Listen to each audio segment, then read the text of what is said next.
রাজনীতি ছাড়া সমাজে আছে কি?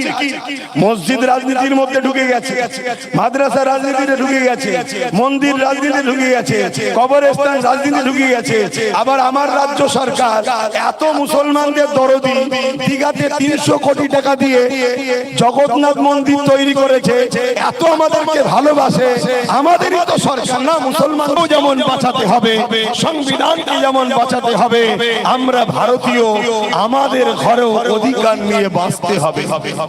তাই আজকে ওয়াকফ নিয়ে একটা বিষয় আছে ঠিকই, কিন্তু তার আগে আমাদেরকে জানতে হবে এই পহেলগামে যে সন্ত্রাসী হামলা হলো, এই হামলাকে শুধু নিন্দা করে চুপ করে বসে থাকলে হবে না। আপনারা খেয়াল করে বলুন তো, পহেলগাম হামলার নিয়ে আলোচনা আর আছে? একটু বলুন, একটু আওয়াজ দিয়ে বলবেন। আমার তো আপনাদের ঘরে দেখে বড় দুঃখও লাগছে, কিন্তু কি বলবো, কেন আমরা গরিব মানুষ, আমাদের কাছে রাজফান্ড নেই। আমার পূর্বে প্রায় উলামারা শুধু বলছে আমরা রাজনীতির কথা বলতে আসিনি। কেন বলছে নিশ্চয়ই আপনারা বুঝতে পারছেন। প্রচুর চাপ, প্রচুর চাপ। আমার সঙ্গে অনেকেই মিশতে চায়, কিন্তু ফোনে বলে ভাইজান সাথে আছি, পাশে দাঁড়াতে পারছি না। কেন ভাই? চাপ। আমি বলতে চাই, এই জীবনটা কি আপনার স্বাধীন না পরাধীন? তা আজ যদি পরাধীন জীবন নিয়ে চাপ নিয়ে বহন করে ঘুরে বেড়ান, কাল তো আরো চাপ বাড়বে, কাল তো আরো চাপ বাড়বে। তো যাক, যে জিহালে থাকতে চান থাকেন, আমার কোনো আপত্তি নেই। গতদিন তো কেউ পাশে ছিল না, তখনও লড়েছি। আজকেও কেউ যদি পাশে নাও দাঁড়ায়, লড়াই কিন্তু আব্বাস সিদ্দিকীর জারি থাকবে। কারণ আমি লড়াই করছি আমার স্রষ্টাকে খুশি করার জন্য, এটা আমার মাকসাদ। আমি যে কথা বলতে গিয়ে অন্যদিকে চলে গেলাম। আজকে বলুন, পহেলগামের হামলা নিয়ে আলোচনা আমাদের সমাজে আছে না বন্ধ হয়েছে? জোরে বলুন। তিলোত্তমা বোনের আলোচনা আমাদের সমাজে আছে না বন্ধ হয়ে গেছে? আনিস খানের হামলা আমাদের সমাজে আছে না বন্ধ হয়ে গেছে? কাল ওয়াকফের আলোচনা অলরেডি তো বন্ধ হয়েছে, আরো বন্ধ হয়ে যাবে। বাবরি মসজিদের আলোচনা আমাদের সমাজে আছে না বন্ধ হয়ে গেছে? সবটাই বন্ধ হয়ে যাবে। কেন? আমরা আজকে নিজেরাই নিজেদের অস্তিত্বকে নিজেরাই মিটিয়ে দিচ্ছি। তাই এর জন্য অন্যকে দোষ দিবার আগে নিজের মধ্যে একটু ঝেঁকে আমাদেরকে দেখতে হবে যে আমরা কারা, আমাদের দায়িত্বটা কি, আর আমরা করছি কি। ভাই সংক্ষেপে একটু পহেলগাম নিয়ে দু কথা বলছি আপনাদেরকে, ধৈর্য আছে তো নাকি? কেন আপনারা যেভাবে চতুর্দিকে ঘিরে দাঁড়িয়ে আছেন, আমার আগে মৌলানা সাহেবরা কিভাবে বক্তব্য দিয়েছে জানি না, তবে আমার বক্তব্য দিতে খুবই কষ্ট হচ্ছে। এমনি তো কথা বলতে খুবই কষ্ট হচ্ছে, কেন কখনো পানি বর্ষা, আবার কখনো রোদ, এই ঠান্ডা গরমে কথা বলতে কষ্ট হচ্ছে। তারপরেও রোজ প্রোগ্রাম, রোজ 1-1.5 বছর আগে থেকে আমার প্রোগ্রাম থাকে। এর মধ্যে দিয়েও একটু যেই ফাঁকা পায়, সঙ্গে সঙ্গে আহলে সুন্নাত ওয়াল জামাতের ব্যানারে আবার প্রতিবাদ সভা।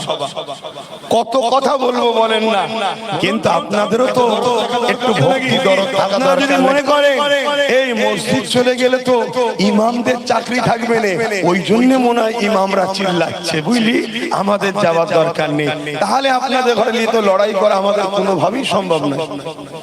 আপনারা যদি মনে করেন মাদ্রাসা চলে গেলে আলেম উলামাদের চাকরি হবে না, খাবে কি, তাহলে তো আপনাদের নিয়ে লড়াই করা আমাদের কোনোভাবেই সম্ভব নয়। আপনারা যদি মনে করেন ঈদগাহ চলে গেলে মুয়াজ্জিন ইমামদের যে ঈদের দিনে নামাজ, সেই নামাজ পড়াতে পারবে না, তাহলে আমি বলবো আপনাদের এলাকায় এক পাগল আছে, কিছুদিন আগে বলেছিল কোরআন ব্যান করতে হবে, শুনেছেন তো নাকি? একটা মাথা মোটা পাগল ছাড়া দ্বিতীয় কি বলতে পারি তাকে? কথা বললে তো দু সাইড দিয়ে পড়ে, সে এখন লাল সামলাতে পারে না, সে বলছে কোরআন ব্যান করতে হবে। একটা ফুসকুরি মিটাবার ক্ষমতা নেই, এরা বলছে ইসলাম মিটিয়ে দেবো। ভাবতে হবে এরা কত নম্বর পাগল, এদেরকে রাঁচিতে রাখা দরকার। কিন্তু আমার রাজ্যের সিএম এর দয়ায় এরা এত বড় বড় হিংসামূলক কথা বলে যায়, তারপরও এদের বিরুদ্ধে কোনো বিচার হয় না। কেন? এরা রাজ্য সরকারের সঙ্গে ভাই বোন সম্পর্ক নিয়ে চলে। এবার এই কথাটা বললেই হবে। এখন উলামারা যদি বলে, আপনারা যদি বলেন রাজনীতির কথা বলা যাবে না, তাহলে ওয়াকাফের বিরোধিতাও করা যাবে না। কেন? ওয়াকাফ তো রাজনীতির নেতারা বন্ধ করেছে। ওয়াকাফটা বিরোধী কে করব? ওয়াকাফের তো বিরোধী করতে গেলেই তো রাজনীতির কথা হবে।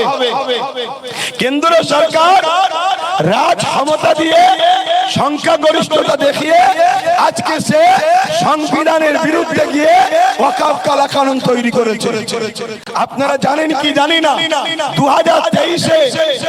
2023-এ আমার আদিবাসী ভাইদের সম্পদ জল জঙ্গল, সেই সম্পদকে কেন্দ্র সরকার জোর করে দখল করছে, আইন তৈরি করেছে। 2025-এ ইসলাম ও মুসলমানদের সম্পদ ওয়াকাফ। আগামী দিন দেওবন্দ সম্পত্তিতে হাত দেবে, আগামী দিন শিখ ভাইদের সম্পত্তিতে হাত দেবে, আগামী দিন খ্রিস্টানদের সম্পত্তিতে হাত দেবে। কেন? বর্তমান ভারতবর্ষের যে সরকার আছে, তথাকথিত হিন্দু দর্শনের নামে রাজনীতির রুটি ছাড়ছে। মূলত এরা হিন্দুদেরও নয়। যদি হিন্দুদেরই হতো তাহলে এলআইসি কে যখন পাবলিকের হাতে তুলে দিল, এলআইসিতে 1,20,000 কম বেশি লোকের চাকরি গেছে, সবটাই হলো হিন্দু ভাইদের চাকরি গেছে। রেলের হকারকে বন্ধ করে দেওয়া হয়েছে, এই হকারিতে বেশিরভাগ হিন্দু ভাইরাই কাজ করে, তাদের সব কাজগুলো গেছে। আজকে কেন্দ্র সরকার বলেছিল প্রতি বছরে 2 কোটি করে চাকরি দেবো। আজকে বলুন তো আপনাদের প্রতিবেশী কটা হিন্দু ভাই তার অধিকার পাচ্ছে? আজকে আপনারা নিশ্চয়ই জানেন, আহমেদাবাদ স্টেডিয়াম যখন উদ্বোধন করতে গিয়ে ডোনাল্ড ট্রাম্পকে আনা হয়েছিল, তখন ডোনাল্ড ট্রাম্প যখন আসছে আহমেদাবাদের স্টেডিয়ামে যাবে, রাস্তার দুদিকে যত এসসি এসটি গরিব সম্প্রদায় হিন্দুদের বসবাস, তাদেরকে যাতে দেখতে না পায়, তাই দুদিকে চট দিয়ে কি বলে কেন্দ্র সরকার ঘিরে দিয়েছিল। কারণ এরা গরিব, এদেরকে দেখতে ঘৃণা লাগছে। যারা গরিবকে ঘৃণা করে, যারা হিন্দু গরিবদের অপছন্দ করে, যারা হিন্দু এসটি এসটিদের অপছন্দ করে, সেই সরকার আজকে কেন্দ্র সরকার বসে রয়েছে। হয়তো আমার অমুসলিম ভাইরা মনে করবে মুসলমানরা চিল্লাবে, শুনে রেখে দেন, মুসলমানদের ওয়াকাফের শুধু ব্যাপার নয়, সংবিধানের উপরে হাত দিয়েছে কেন্দ্র সরকার। সংবিধান বাঁচাবার জন্য এখন হবে। কিন্তু এই কথাটা আপনাদের ঘরে প্রথম তো আমাদের শিখাতে হবে। কেন? আপনাদের ঘরে যদি আমরা ট্রেনিং না দিই, আর আমরা যদি সব ধর্মের মানুষ এক জায়গায় চলে যায়, ওর মধ্যে 2-4টে বিস্ফোরককে ঢুকিয়ে দিয়ে কেন্দ্র সরকার অশান্তি লাগিয়ে দেবে, লাগিয়ে দিয়ে মজার রুটি সেকে নেবে। তাই আপনাদের ঘরে প্রথম আমরা গ্রামগঞ্জে শিক্ষা দিবার জন্য, সজাগ করাবার জন্য, জানাবার জন্য এসেছি ওয়াকাফটা কি, কি বলে, এই বিষয়ে কেন আন্দোলন করতে হবে। পাশাপাশি এইগুলো হয়ে যাবার পর তারপরে আমরা শহর তলিতে যাব, তারপরে যাব আমরা শহরে, তারপরে আমরা যাব কলিকাতার রাজধানী, পশ্চিম বাংলার রাজধানী কলিকাতাতে। তারপরে পুরো দেশে আন্দোলন চলছে, সবাই ঐক্য হয়ে প্রয়োজন হয় আমরা দিল্লিমুখী কৃষক বন্ধুদের মতো রওনা দেব, দিল্লিমুখী হব। একটা স্টেট থেকে 1,50,00,000, 1.5 কোটি, 2 কোটি করে মানুষ র্যালি শুরু হবে। একটাই লক্ষ্য, দিল্লি যাব, জালিম হুকুমতকে গদি থেকে নামাবার পর ফিরে আসবো। এই টার্গেটেই তো আমরা সংগঠিত হচ্ছি। কিন্তু আপনারা যদি সেই ঐক্য, সেই মজবুতি, সেই যদি টার্গেট আপনাদের না থাকে, তাহলে আপনাদের নিয়ে আমাদের সময় নষ্ট করে লড়াই করব কি করে? বলুন, কথাই কি কেউ কষ্ট পাচ্ছে? তাহলে আমি খুব সামান্য সময় এই ওয়াকাফ কালা কানুনের মধ্যে কি আইন করেছে একটু আপনাদের শোনাতে চাইছি। আমি তো উঠবো বলেছিলাম 4:05 এসেছিলাম, কিন্তু প্রোগ্রাম চালাতে একটু দেরি হয়েছে। কেন? আমার আবার এখান থেকে গিয়ে আরেক জায়গায় আমার ধর্মসভা আছে, সেখানে যেতে হবে, সেখানে গিয়ে আলোচনা করতে হবে। এই সামান্য সময় প্রথমে একটু পায়েলগাম নিয়ে বলি, কি আপনাদের ধৈর্য আছে? শুনতে চান? কারা শুনতে চান একটু হাত তুলে দেখা। শুনতে চান আপনারা? তাহলে প্রথম নম্বর হলো পহেলগাম, যে বর্বরোচিত হামলা হয়েছে 300 কিলোমিটার যে জায়গায় হামলা হয়েছে, খুব ভালো করে শুনবেন। আমার এসসি এসটি হিন্দু ভাইদের সঙ্গে বন্ধুত্ব করে আছে তো, বন্ধুত্ব নাকি না ডিফারেন্স? মানুষ যদি মানুষের সঙ্গে বন্ধুত্ব না করে তা কার সাথে করবেন? হ্যাঁ, মনুষ্যত্ব হলো একে অপরে মিলেমিশে থাকা। মিলেমিশে থাকবেন।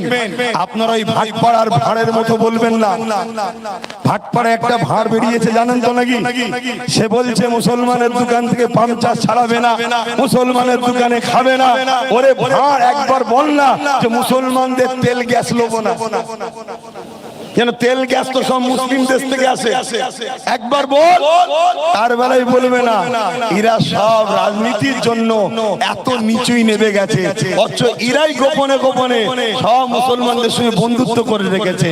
আর এদের যত বড় বড় ওপরে যাবেন, এদের সব বড় বড় ওপরে জামাই সব মুসলমান। জানেন তো নাকি? কেন্দ্র সরকারের যারা বড় বড় পদে বসে আছে, ওদের বাড়ির সব জামাই আবার মুসলমান। খবর টবর রাখেন আপনারা? একটু খবর রাখবেন তো। যাক, আমি কি কথা বলছিলাম, যে জায়গায় হামলা হয়েছিল পহেলগাম, সেই জায়গা থেকে বর্ডার হলো 300 কিলোমিটার। কোন গাড়ি টাড়ির যাতায়াতের ব্যবস্থা নাই, শুধু পাহাড় আর বালি, পাহাড় আর বালি, পাথর ভর্তি।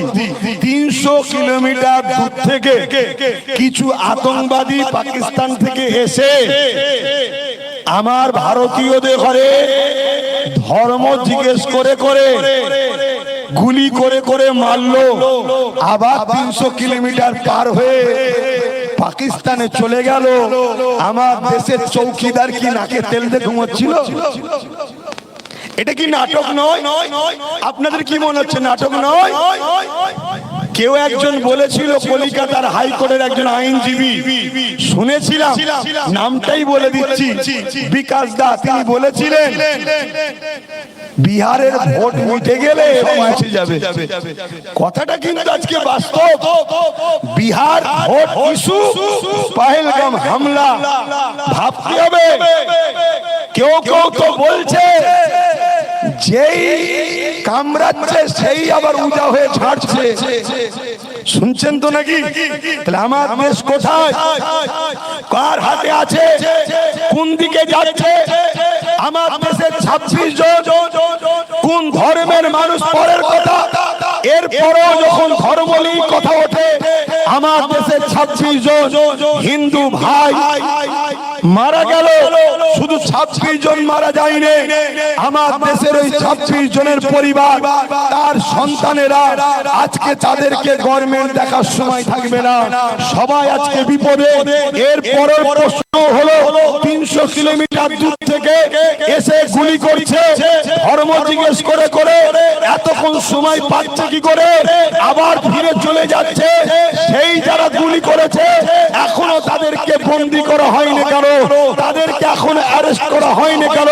তাদেরকে এখনো শাস্তি দেওয়া হলো না? এই জবাবটা কেন্দ্র সরকার এবং তার যারা লোক আছে এদের কাছে কৈফিয়ত দেওয়ার দরকার আছে না নাই? এই কথা বললেই তো বলবে রাজনীতি হচ্ছে। বলুন, রাজনীতি ছাড়া আছে কি? সবের তো সরকার। তাই মন্দিরটা করেছে হিন্দু ভাইদের, পোশাকটা একটু না পাঠালে হয়, আমাদের বাড়ি বাড়ি দিয়ে পাঠাচ্ছে। মসজিদের উলামা গুলো, ইমাম গুলো খাবে তো নাকি? হুজুররা একটু চাটবে তো নাকি? কটা কষ্ট হচ্ছে। যদি আমাদেরই দরদি হয় তাহলে তো বলা দরকার যে ওখানে আপনি 300 কোটি টাকা দিয়ে খরচ করেছেন, ঠিক আছে, আপনি সমাজ সরকার ওদের জন্য করেছেন, করুন, কিন্তু আদিবাসীদের জন্য কই? মতুয়াদের জন্য কই? কি বলে আমাদের হরিচাঁদ ঠাকুর, গুরুচাঁদ ঠাকুরের নামে একটা তীর্থভূমি করা হোক না ওখানে, সেখানে মতুয়া ভাইরা যাবে, তাদের যারা বিশ্বাস সেই বিশ্বাসে তারা তাদের ধর্মীয় কাজ করবে। শিখ ভাইদের জন্য কই? পাঞ্জাবিদের জন্য কই? আর আমরা যে 100-র মধ্যে 95টা তোমার সাথে ছিলাম, আমাদের জন্য 200 কোটি টাকা খরচ করে একটা করা দরকার আছে না? না কি গো বলবেন তো? আমি ভুল বলছি? অতএব ভাই মনে রাখবেন, এদের সবার লক্ষ্য একটাই, ভারতবর্ষের একদিকে যেমন গরিবদেরকে শেষ করা, অপরদিকে গরিবদের পাশে সবথেকে বেশি যদি কেউ আওয়াজ তোলে সেটা হলো ইসলামের অনুসারী আলেম সমাজ মুসলমানরা।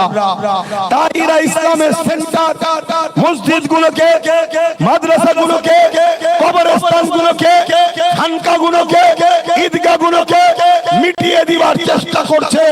তাই দীর্ঘদিন ৭৭ বছর দেশ স্বাধীন হয়েছে, ৭৭ বছর ধরেই আমাদের মসজিদের সম্পদ, আমাদের কবরস্থান, ঈদগাহ, খানকা, অর্থ, ওয়াকফ সম্পদ ৭৭ বছর ধরেই কিন্তু প্রকৃত যারা গরিব তারা কিন্তু পাচ্ছে না, সবটাই লুটে পুটে খাওয়া হচ্ছে।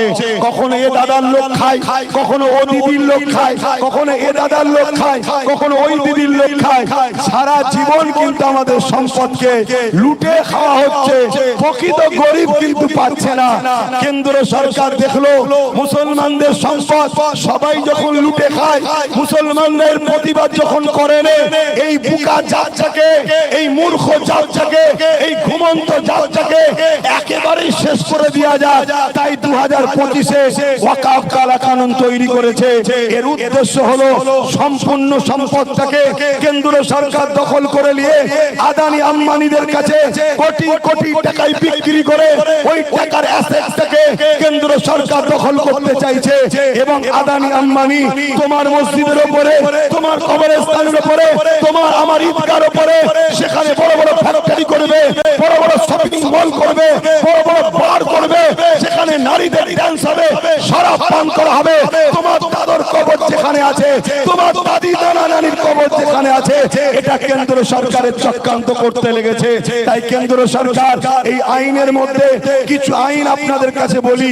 নাম্বার 1, কেন্দ্র সরকার বলতে লেগেছে যে ওয়াকফ তোমাদের যদি হয় তার কাগজ তোমরা অনলাইনে সাবমিট করো, প্রমাণ করো। শুনছেন? কেন কেন্দ্র সরকার জানে